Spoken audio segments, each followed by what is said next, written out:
aquelas informações que estão envolvidas no texto, mas não de modo claro. Essas são as informações implícitas.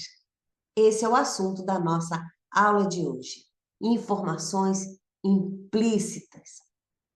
Jesus falou com a samaritana, apesar de ser mulher. Qual será a informação implícita aqui? Assiste o vídeo até o fim, fica comigo. Meu nome é Edna Solange, você está em português através da Bíblia.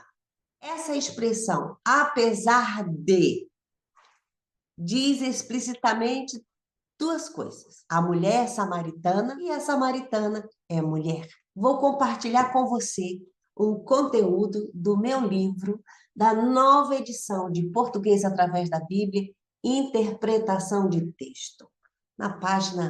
Começa na página 53. Ao mesmo tempo, diz implicitamente o quê? Que os homens não falavam com as mulheres.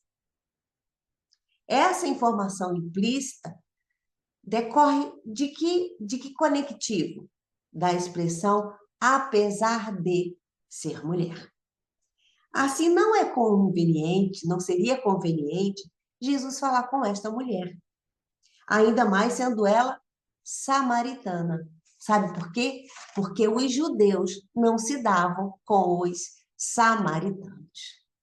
Mas o lindo é que o texto diz que, para Jesus, era-lhe necessário passar por Samaria. Era necessário para ele passar por Samaria. Não só pela posição geográfica, era necessário para ele passar por Samaria. Certamente era intuito de Jesus falar com esta mulher samaritana. Em todos os textos, certas informações são transmitidas explicitamente e outras são transmitidas de modo implícito. Daí nós chamarmos de informações implícitas, informações escondidas no contexto. Isso ocorre de duas maneiras, através de pressupostos e através de subentendidos. Os pressupostos são ideias não expressas de maneira explícita. Elas decorrem do sentido do texto. Já os subentendidos não são marcados por nenhum conectivo. Enquanto os pressupostos são marcados por conectivos, os subentendidos não são marcados linguisticamente. Quais são os termos marcadores de pressupostos? Verbos que indicam mudança ou permanência de estado. Por exemplo, permanecer, continuar, supor. Acompanha comigo o exemplo em Lucas 5,18.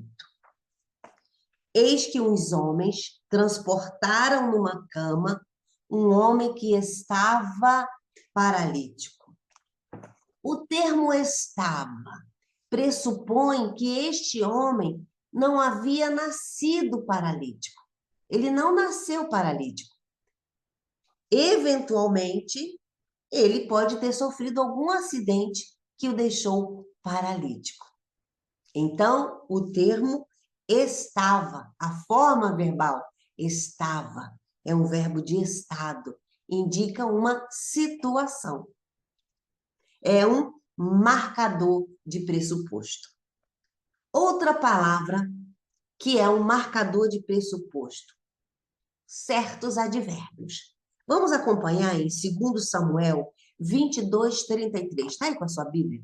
2 Samuel, segundo no masculino, segundo livro de Samuel, capítulo 22, versículo 33. Deus é a minha fortaleza e a minha força, e Ele perfeitamente desembaraça o meu caminho. O advérbio perfeitamente pressupõe o quê? Que Deus age de forma perfeita, de modo completo. Ele perfeitamente desembaraça o nosso caminho. Outro termo marcador de pressuposto, orações adjetivas. Sim, as orações adjetivas. Vamos ver? Marcos 13, 32 é o nosso exemplo. Acompanha comigo. Marcos 13, 32. Mas daquele dia e hora ninguém sabe, nem os anjos que estão no céu, nem o Filho, senão o Pai, nem os anjos que estão no céu. O que é que esta oração adjetiva expressa? É uma oração que é iniciada por um pronome relativo, significa o quê? Os quais estão no céu. Mas essa oração é oração restritiva, expressando parte. Existem alguns anjos que estão no céu e outros que não estão no céu. Então, aqui indica a parcialidade. Nem os anjos sabem, nem aqueles que estão no céu, quanto mais aqueles que não estão, não é verdade? Então, as orações adjetivas também são marcadores de pressupostos. Outra, certas conjunções. João 14, 3. João 14, 3. E se eu for e vos preparar lugar, virei outra vez e vos levarei para mim mesmo, para que, onde eu estiver, estejais vós também. O termo ser pressupõe o quê? Esse ser é uma conjunção condicional. Se eu for, este ser está no lugar da conjunção quando.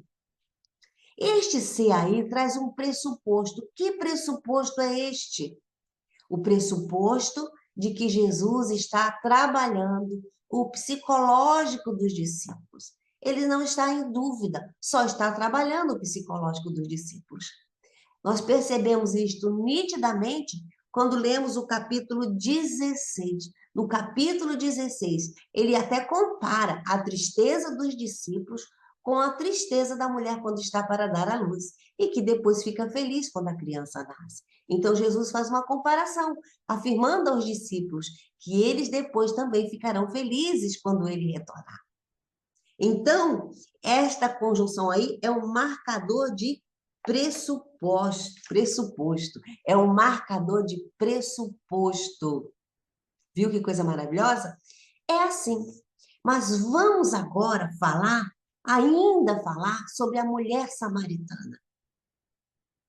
O pressuposto, mais pressuposto ainda no texto da mulher samaritana. Fica comigo, não vai embora ainda não. Fica comigo. Vou compartilhar com você o conteúdo da página 56 do meu livro Português através da Bíblia, Interpretação de Textos, segunda edição. Ainda sobre a mulher samaritana.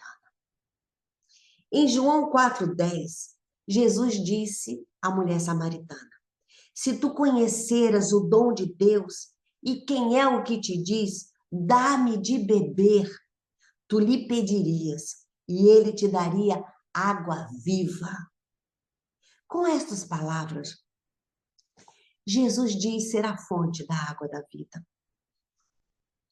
Então, ao se observar a expressão água viva, percebe-se a existência de um pressuposto, isto é, uma informação escondida no texto.